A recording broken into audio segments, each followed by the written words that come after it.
the Soviet Union and America.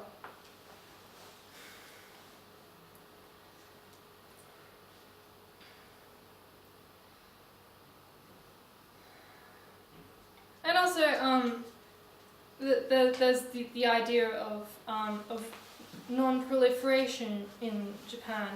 After the Second World War, Japan just didn't want to have anything to do with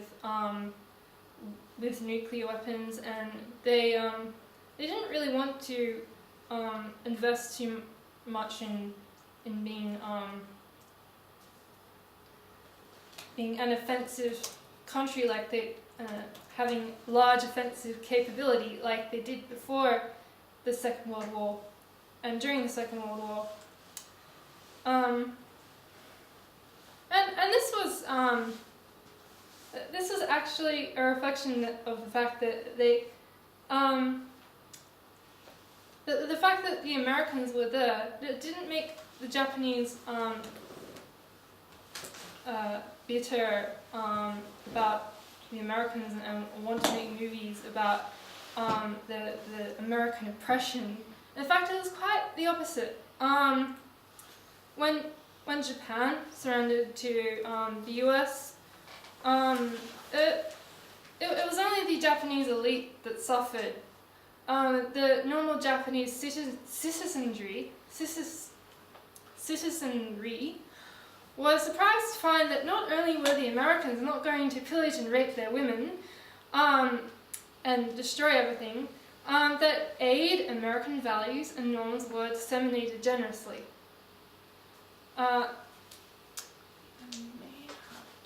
Sorry. No, you're right. These norms included democracy and all the ideas that inspired the democratic peace theory, that democracies don't go to war against one another. So Japan comes in democracy, and because America is also a democracy, it doesn't go to war against Japan. And the focus on economic rather than military gain. As such, Japan decided to focus on the economy and keep its military purpose purely for defensive purposes.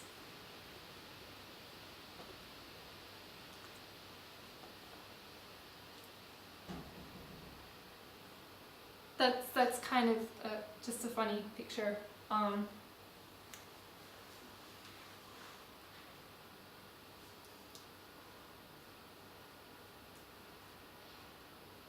However, this doesn't mean to say that the Japanese became anti...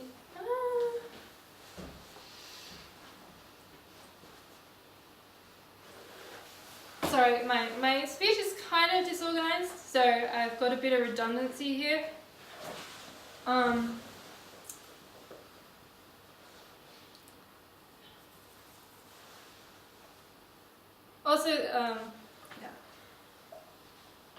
Also, a side note, the original Japanese script was far more political than the dubbed over American script. So this anti-nuclear message was only really in the original Gojira, not in the Godzilla King of Beasts or whatever it was called that was released in the US. In that movie, they have the flash at the beginning that's reminiscent to a nuclear bomb, but they don't actually say it's a nuclear bomb, and they don't compare it to, they don't theorize that it was the cause of Godzilla emerging.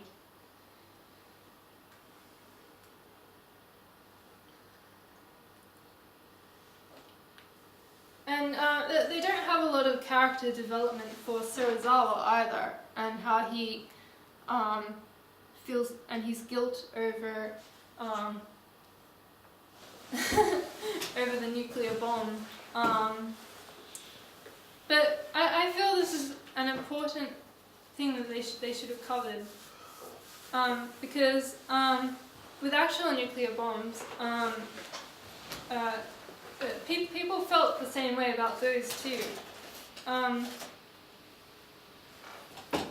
Oppenheimer, for instance, physics scientists who helped develop the atomic bomb.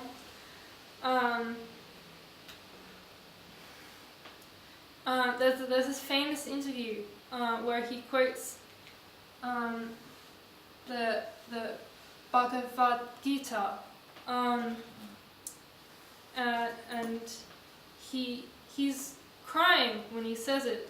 There are tears rolling down his eyes because he just feels so horrible about what he's contributed to. He said, we knew the world would not be the same. A few people cried, a few people were silent. I remember the line from the Hindu scripture, the Bhagavad Gita. Vishnu takes his multi-armed form and says, now I'm become death, the destroyer of worlds. That's Oppenheimer there, when he was younger.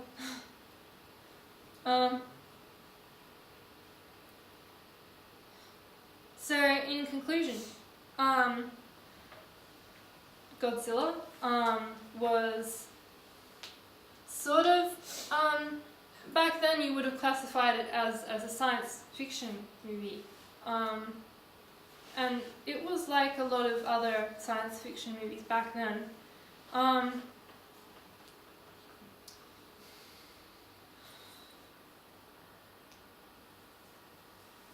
it's basically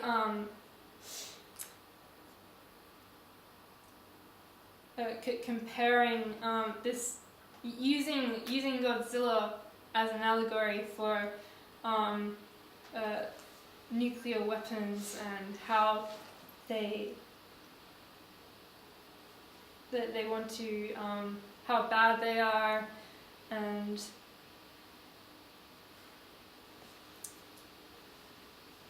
how humans are developing a technology that is not human safe. And that's about it.